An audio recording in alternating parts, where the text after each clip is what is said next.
તો આ તરફ રાજકોટથી પણ સમાચાર છે। રાજકોટમાં સતત ચોથા દિવસે વરસાદ વરસી રહ્યો છે। 4 દિવસથી મેઘરાજા રાજકોટને ગમરોડી રહ્યા છે અને વરસાદ છે જે અટકી નથી રહ્યો અને સાથે સાથે લોકોની મુશ્કેલી પણ અટકી નથી રહી। લલુડી વોકળીમાં ફસાયેલા વૃદ્ધને બચાવવામાં આવ્યા। ઘરમાં રહેલા વૃદ્ધને 5 ફૂટ પાણીમાંથી બહાર કાઢવામાં આવ્યા। 5 ફૂટ પાણી ભરાઈ ગયા અને બાદમાં વૃદ્ધને ઉંચકીને આ પાણીમાંથી બહાર કાઢવામાં આવ્યા। સતત 4 દિવસથી વરસાદના કારણે રાજકોટની સ્થિતિ ખૂબ જ ખરાબ થઈ ગઈ।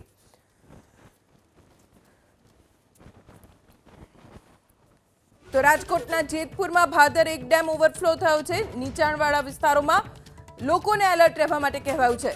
ડેમના 13 દરવાજા 6 ફૂટ ખોલીને પાણી છોડવામાં આવ્યું છે। 35,000 ક્યુસેક પાણીની આવક ડેમમાં થઈ રહી છે અને ડેમ ઓવરફ્લો થતા પાણી ડેમમાંથી છોડવામાં આવી રહ્યું છે।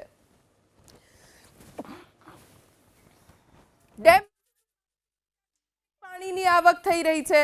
ભાદર એક ડેમ ઓવરફ્લો થતા આસપાસના વિસ્તારોને પણ એલર્ટ રહેવા માટે સૂચના આપવામાં આવી છે। ખાસ કરીને ભાદર નદી કાંઠાના જેટલા પણ ગામડાઓ છે, વિસ્તારો છે, ત્યાં સતર્ક રહેવા માટે કહેવાયું છે। જોકે પ્રશાસનની પણ નજર આ જળાશયોના જળસ્તર ઉપર રહેલી છે।